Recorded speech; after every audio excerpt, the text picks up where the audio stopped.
Here on Democracy Now!, democracynow.org, The War and Peace Report. I'm Amy Goodman. Supreme Court nominee Neil Gorsuch is back on Capitol Hill for a second day of questioning before the Senate Judiciary Committee. Gorsuch tapped by President Trump to fill the seat left vacant by Antonin Scalia's death over a year ago.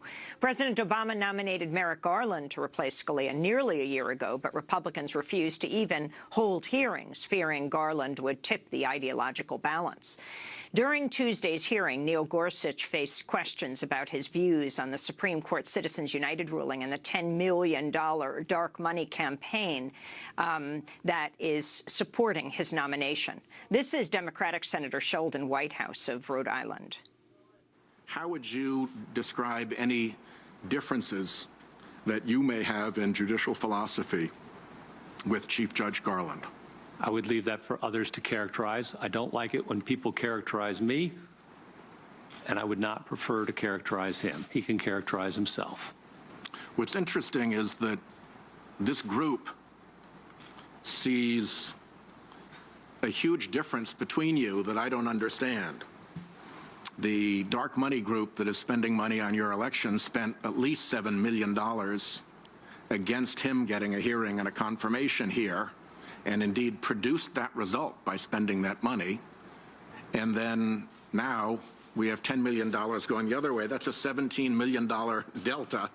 And for the life of me, I'm trying to figure out what they see in you that makes that $17 million delta worth their spending. Do you have any answer to that? You'd have to ask them. I can't, because I don't know who they are. It's just a front group. Senator Sheldon Whitehouse went on to ask about billionaire Philip Anschutz, who has close ties to Judge Gorsuch. If a question were to come up regarding recusal on the court, how would we know that the partiality question in a recusal matter had been adequately addressed if we did not know who was spending all of this money to get you confirmed? Hypothetically, it could be one individual. Hypothetically, it could be your friend, Mr. Anschutz. We don't know because it's dark money. Is it any cause of concern to you that your nomination is the focus of a $10 million political spending effort, and we don't know who's behind it? Senator, there's a lot about the confirmation process today that I regret. Still with us is Kristen Clark, President and Executive Director of Lawyers Committee for Civil Rights Under Law. She'll be testifying Thursday before the Senate Judiciary Committee. And Elliot Mintzberg, Senior Fellow at People for the American Way, former Chief Counsel for Oversight Investigations of the House Judiciary Committee. Elliot Mintzberg, what about this issue of dark money? It also goes to issues, for example, of Citizens United. But even the campaign, it might shock people to know what's happening now, $10 million around Judge Gorsuch. Well, I think Senator Whitehouse was asking those questions particularly to highlight the significance of Citizens United and, in part, of Gorsuch's refusal to state what he thinks about that decision, just as he refused to state what he thinks about virtually any other decision by the Supreme Court.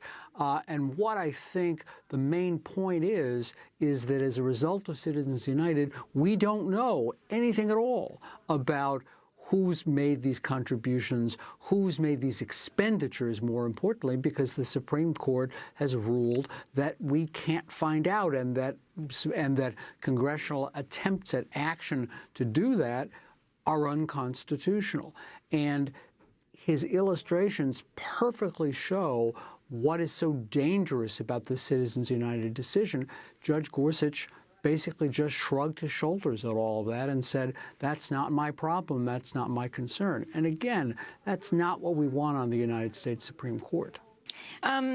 Kristen Clark, what is the Lilly Ledbetter Fair Pay Act, and what is, do you know, Judge Gorsuch's views on it? So this is one of the most important federal laws that was passed during President Obama's tenure. In fact, it was the very first federal law that he signed in 2009. And it stands very simply for the principle of equal pay for equal work. In 2000, shortly after the law went into effect, there's a case that came before Judge Gorsuch, Almond versus Unified School District. And here we saw evidence yet again of Judge Gorsuch really narrowly interpreting civil rights laws in truly the most narrow way possible. In that case, you had a group of employees who brought discrimination claims. They were transferred and demoted to jobs that paid less, conduct that would appear to violate the Lilly Ledbetter Fair Pay Act.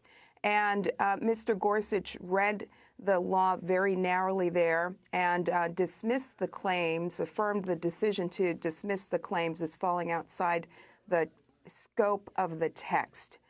In his view, the Lilly Ledbetter Fair Pay Act only made unlawful discriminatory compensation claims. And so this transfer and demotion of employees to a job that paid less fell beyond the scope of the law.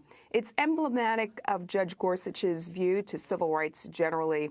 He's not somebody who brings a broad view of civil rights. He's not someone who appears to understand the scope of discrimination that we continue to wrestle with in our country today. And so one of my hopes is that we see the Senate really probe deeply into Judge Gorsuch's view on the enforcement powers of Congress under the 14th and 15th Amendment, for example. We need a justice on the Supreme Court who understands the reality that we face today, and that is one in which discrimination, sadly, is alive and well.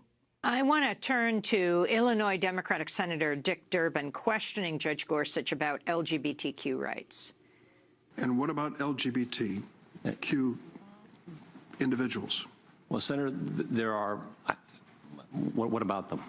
Well, the point I made is they're people. Oh, and of course. You know, but what you said earlier was that you have a record of speaking out, standing up for those minorities who you believe are not being treated fairly.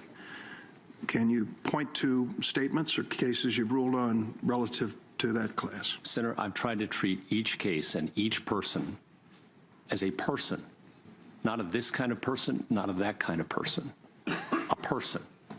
Equal justice under law. It is a radical promise in the history of mankind. Does that refer to sexual orientation as well? Senator, the Supreme Court of the United States has held that single-sex marriage is protected by the Constitution. Kristen Clark, your response to his answer to Dick Durbin. So, you know, there's a 2005 article that Judge Gorsuch wrote in the National Review. It's called Liberals and Lawsuits. And in that article, Judge Gorsuch claims that American liberals have become obsessed with using the courtrooms as a place to vindicate their rights. They should be looking to elected officials.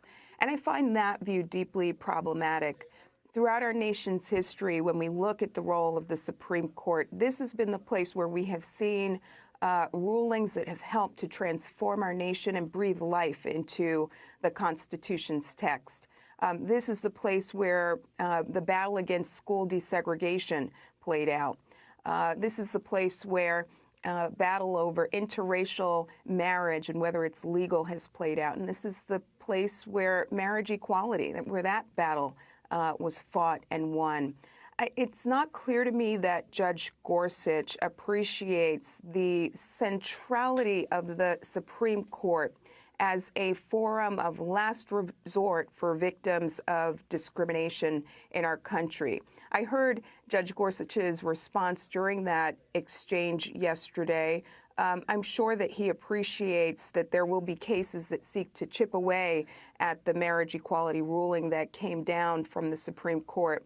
And I think that the Senate should continue to press Judge Gorsuch to truly understand whether he is fully prepared to uphold the precedents that have been set forth by the Supreme Court in some of these fragile areas. The voting rights, Kristen? Voting rights is another one of those core areas. The perhaps most devastating ruling issued by the Supreme Court in the last decade was the Shelby County, Alabama v. Holder case, which gut a core provision, the heart of the Voting Rights Act, the preclearance provision. We need to make sure that Judge Gorsuch is prepared to uphold what's left of the Voting Rights Act. We need to understand whether Judge Gorsuch has a full appreciation for the fact that voting discrimination is alive and well across our country, and that the act, what remains of it, is our primary tool for fighting back against that discrimination. I cited that 2005 article, which I think is troubling, and he tried to distance himself from some of the statements in the article during the hearing yesterday. But he claims that elected officials are where victims of discrimination should turn to when they've got a problem or encounter discrimination. Well, that doesn't work if voting discrimination remains unchallenged. So it's my hope that as we move forward that the Senate will probe deeply to solicit Judge Gorsuch's views on our nation's most important federal civil rights law, the Voting Rights Act.